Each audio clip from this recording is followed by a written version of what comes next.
तैयार है। साथियों, समय और मौसम का मिजाज देखते हुए जैसा कि विषय है,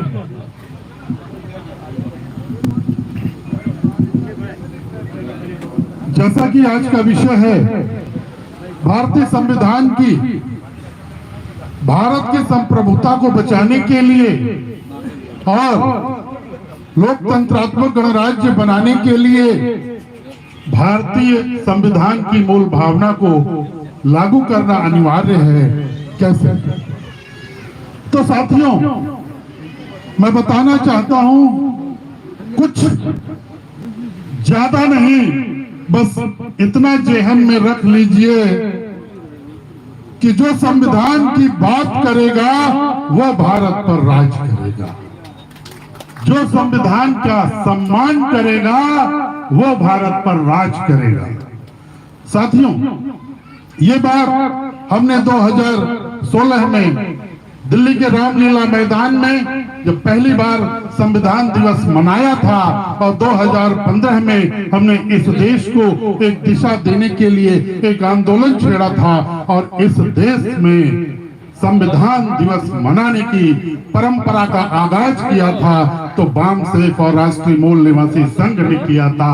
एक बार गर्व से कहिए, जय भीम, भारतीय संविधान जिंदाबाद। साथियों, बाबा साहब ने 3 बातें कही और शायद ये हमारे जीवन का मकसद होना चाहिए। हर एक कठिन से कठिन काम हम सिर्फ इससे कर सकते हैं, शिक्षित करो, आंदोलित करो, संगठित करो। बाबा साहब ने कहा था, educate and organise the people and have faith in yourself. लेकिन साथियों, मैं बताना ये चाहता हूं कि हमारे समाज के लोगों ने जो शिक्षित करने का काम था उसको शिक्षित बनने तक सीमित कर दिया, लोगों को शिक्षित करना छोड़ दिया। और आज की डेट में अगर संविधान की रक्षा करना है तो हमें पूरे देश में अपने समाज में जा जाकर लोगों को संविधान के प्रति जागरूक करना होगा। यही शिक्षित करते हम भारतीय संविधान की रक्षा कर सकते हैं। और आंदोलित करने के लिए जैसे 2015 में हमने इस देश में संविधान के महत्व को, संविधान की रक्षा के लिए जो संविधान छलनी हो गया है उसे कैसे हम मूल रूप में लागू करवाएं, इसके लिए आंदोलन छेड़ा। उस आंदोलन को आज पूरे देश ने स्वीकार किया है। ऐसा कोई सामाजिक संगठन नहीं है, ऐसी कोई राजनीतिक पार्टी नहीं है जिसने संविधान के बारे में बात करना शुरू न कर दिया।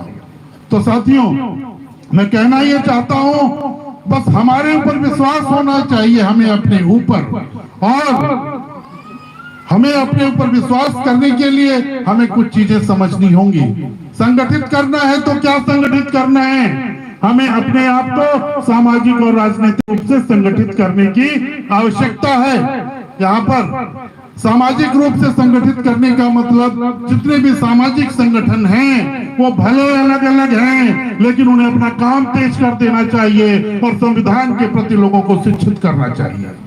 और लेकिन राजनीतिक रूप से हमें अपनी शक्ति को एकजुट करना पड़ेगा। मैं बताना चाहता हूं, बाबा साहब ने कहा था, 1 मैन 1 वोट 1 वैल्यू। दुश्मनों ने इस सिद्धांत को पकड़ा। आज दुश्मनों की पार्टियों में देख लीजिए, उन्होंने हमारे समाज का जितना अनपढ़, जाहिल और गंवार तबका है आज उनका वोटर बन के बैठा है, बाकी समझदार लोग तो यहाँ बैठे हुए हैं। साथियों, हमने उन लोगों को उधर जाने के लिए छोड़ दिया, वो बहक रहे हैं, छोटी छोटी चीजों में बिक रहे हैं। हमें इस चीज को समझना चाहिए, वो हमारे समाज के लोग हैं और उनका भी वजन उतना ही है। इसलिए माननीय काशीराम साहब ने अपने 52 साल की उम्र में कहा था, मुझे 52,000 लोग चाहिए और 1 नोट 1 वोट का फार्मूला दिया था। लोग और वोट, ये हमें समझना पड़ेगा। ये ऐसा नहीं कि सिर्फ हम पैसे वालों को तवज्जो दे दें और अपने वोट को भूल जाएं। अगर वोट नहीं होंगे तो हमारी राजनीतिक शक्ति का कभी निर्माण नहीं हो पाएगा। ये हमारे राजनेताओं के अंदर एक